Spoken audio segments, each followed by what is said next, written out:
we all know the scene. You know it quite well. What does he need to do? Well, I think he needs to take care of the football. I think he needs to convert on third downs, because I don't think Florida's successful playing Tennessee-style football. Tennessee is going to be no huddle, fast tempo, fast break basketball, right? Florida wants to control time of possession. I think they need to dominate time of possession.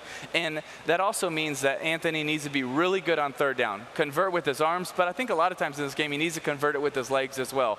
And then they got to score in the red zone. They got to make this, they got to muddy the game. Because Tennessee, that offense is fast and it's polished, and they're going to get some big chunks, and they put your corners and your safeties in particular in such a bind that they're going to get their big plays. Don't give them as many opportunities.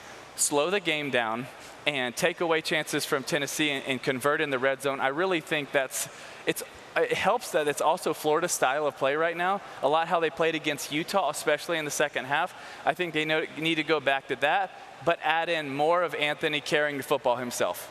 On the other side, we know how good Tennessee is. We know everything except that Tennessee just hasn't been able to do that. And I don't know if that really matters.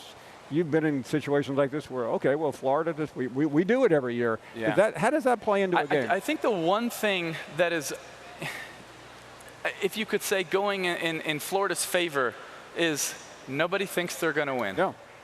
You have, I think game day's there, right? And you have all the fans that are going to be there. They're getting excited. I don't know the last time game day was at Tennessee, right? There's going to be, Tennessee is moving up in the rankings. They have the hype, right? Which they deserve. They're playing well, and they're getting better. And I love what Coach Heupel's doing. But it also means that now they have more pressure. Right. And it's one thing to just be good. It's another thing to be good when everybody expects you to be good. And now, I think they've lost 16 out of the last 17 to Florida. They also have heard that all week. They've heard that at going to school. They've heard that probably on your show, And so now you have to handle that. And I think if Florida is able to get some momentum, if, some of their defensive line can maybe come up with a sack fumble early, if Ventrell Miller does play and he can have some big plays, Amari Burney at linebacker, if he can make some big plays, then maybe they can create a little doubt in Tennessee early. And maybe they think, oh, shoot. Is this the pass? Because these players have experienced that. And I think maybe that's something Florida can rally around in this game. But it needs to be played Florida-style football, not Tennessee. If they try to match Tennessee in their style, I just don't think Florida can win. On the other side, Tennessee has met the moment so far this year, but this is a different situation. Yeah, different game. Alluded to. If some of these things happen, then what does Tennessee need to worry about? Because all of a sudden, everyone will be doubting them, right? Yeah, I think it's also where the leadership, right? Where a Hendon Hooker has to be so not just good on the field, but as a leader. Okay. If something goes bad early in the game, like, hey, we're okay. We got this. Settle down. Kind of. You see coaches clapping after a disaster. How often do you see it from Saban, though? When they're dominating, that's when he's yelling. Okay. When it's close, he's calm. But is that up to the players more than the coaches on the sideline? I think there is a certain amount that coaches can do, but there's so much more that players as leaders can do. That when they're pulling the linebacker group together, or the offensive skill together, or the offensive line together to say, hey, listen, we need to go through the X's and O's. But this is our responsibility, right? And they take the ownership.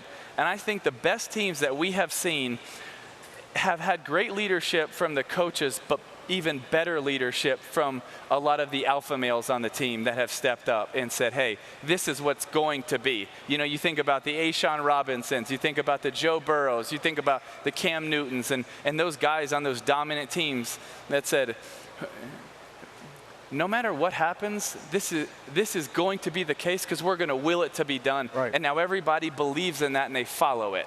We remember you. Is there a fine line there? Because sometimes, everybody has a different personality. I know none of these guys should be fragile, but do you have to pick and choose as you're doing it in the moment? I think that's knowing your teammates, right? It's knowing your style of leadership, but it's also knowing the guys that, maybe it's you put your arm around and you say, you got this. I just want you to know I believe in you. And when the next one comes, you're going to make a great play. Okay. And then there might be other times where, maybe you're going to be a little bit more vocal and passionate in how you're talking and try to rally people. But I do think that's also knowing, who you're trying to lead and the best way to be able to, to break through to them where it actually does make an impact. Thank you for watching ESPN on YouTube. For live streaming sports and premium content, subscribe to ESPN+.